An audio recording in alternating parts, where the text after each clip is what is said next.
अस्सलामुअलैकुम, मेरा नाम है असलान और आप मेरा यूट्यूब चैनल और फेसबुक चैनल देख रहे हैं सच की आवाज़। नाजरीन कराम, इस टाइम 35 इस्तीफे, जो कि मैंने आपको पिछले व्लॉग में बताया था कि 35 इस्तीफे और मंजूर हो सकते हैं, कि जितने ही बाकी और इस्तीफे हैं सारे के सारे मंजूर अब कर सकती है पीडीएम।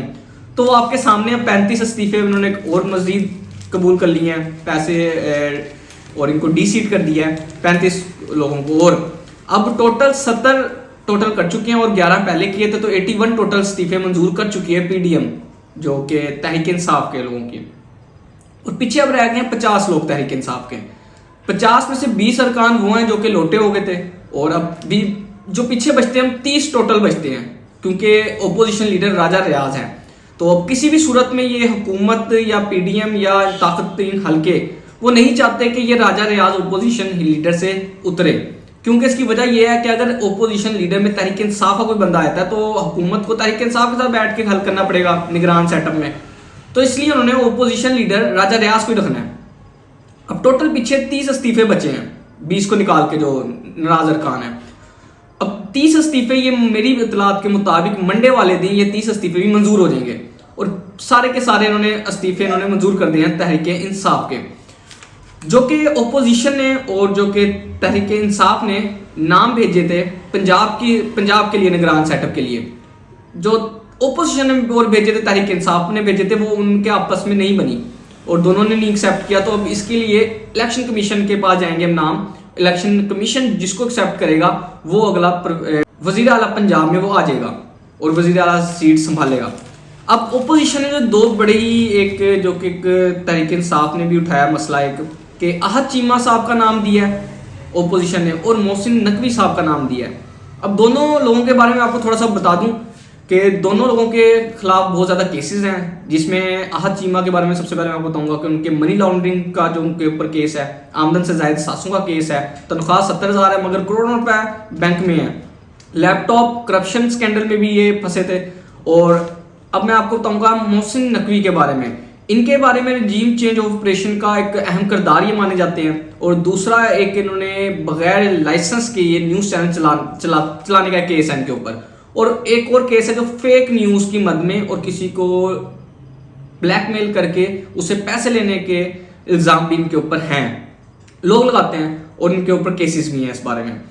तो ये इन्होंने मुतनाज़ा एक नाम दिए दोनों, जो कि माना जाता है कि ये जरदारी साहब के बहुत करीब हैं और ताकतरीन हलकों के बड़े ही करीब पाए जाते हैं लोग। मोहसिन नकवी साहब का नाम जो कि बड़ा इसरार किया जा रहा है कि माने जाएंगे, और इलेक्शन कमीशन में भी दो नाम चले गए हैं। अब ये ज़्यादातर बंदों का यही, और जो कि हमारे खुफिया ज़ाय के मुताबिक यही है कि मोहसिन नकवी साहब का नाम एक्सेप्ट किया जाएगा, क्योंकि वो ताकतरीन हलकों के बड़े करीब हैं, और फिर पंजाब में इलेक्शन कराए जाएंगे। अब एक और भी मसला खड़ा हो गया है। IMF ने 4 शराइतें पाकिस्तान के आगे रखी थी कि आप ये माने फिर आपको मैं किस्त दूंगा।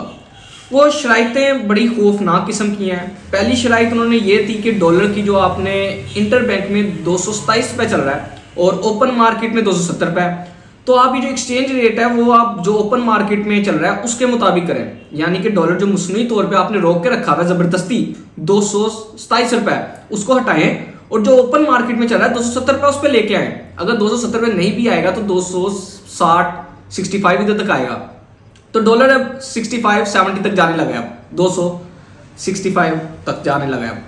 और दूसरा उन्होंने, और ये मंजूर कर लिया गया मेरी इतलात के मुताबिक, ये बातें मंजूर IMF की कर ली गई हैं। उनको कहा कि अपना वफद जो है वो भेजें पाकिस्तान और इसका आइडेंटिफाई करें कि हाँ हमने ये चीज़ें शराइतें मुकम्मल कर ली हैं। और दूसरा जो कि IMF ने एक रखा था कि गैस और पेट्रोल की कीमतों में इजाफा किया जाए, और वो भी उन्होंने मान लिया है। उसके बाद बिजली की कीमतों में इजाफा, ये भी इन्होंने मान लिया है। और आखिर में जो चौथी शराइत थी वो ये थी कि इजाफी टैक्स लगाए जाएँ, और बहुत ज़्यादा टैक्स लगने लगे हैं, और बिजली की कीमत, पेट्रोल की कीमत ट्रिपल होने लगी है, जितना पहले से तो अब इससे भी ट्रिपल होने लगी है हर चीज़ की कीमत। अब इस सूरत हाल में क्या पीडीएम को इलेक्शन सूट करते हैं? नहीं करते। अब क्या इस टाइम अवाम उनको वोट डालेगी? अब भी हालात इतने हो गए कि कहीं भी इलेक्शन होता है, बाई इलेक्शन कहीं भी होते हैं तो 80% में इमरान खान जीत जाता है। तो अब ये इनको इस टाइम सूटेबल नहीं है इलेक्शन। और दूसरी साइड पे इन्होंने 81 इस्तीफे मंजूर कर लिए, टोटल इनकी हो जाएंगे कोई 110 इस्तीफे मंजूर कर लेंगे, तो तभी इनको इलेक्शन कराना पड़ेगा।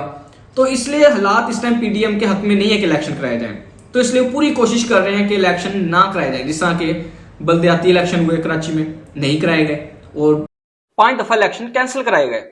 तो ये भी हो सकता है कि अब ये इस जो बाई इलेक्शन आ रहे हैं उसमें ना ये मतलब कि कराएं ना, मुलतवी कर दें। मगर पंजाब और खैबर पख्तूनख्वा के तो इलेक्शन होंगे और इसमें लग ऐसे रहा है जिस तरह के IMF से मंजूरी दी है और आगे इलेक्शन है, इनको मार बहुत पड़ने वाली है इसमें। और लग नहीं रहा है इसके इलेक्शन जीत पाएंगे, इमरान खान को 2/3 मेजोरिटी लेने से रोक पाएंगे।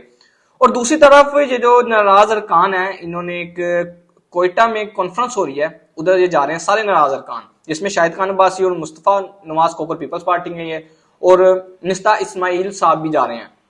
प्रेजेंटेशन देंगे इसमें जाके और बताएंगे जी हमने इकोनॉमी को कैसे तबाह हुआ और क्या हुआ क्या नहीं हुआ पाकिस्तान के साथ।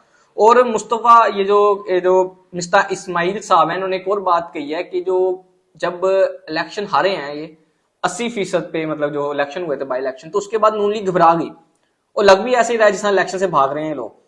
और एक जो सबसे बड़ी खबर है वो ये है कि मरियम नवाज को जब नवाज शरीफ से मुलाकात मतलब कि मुलाकात की इन्होंने, तो उन्होंने ओवरऑल मरियम नवाज को दे दिए इख्तियारात सारे पार्टी के।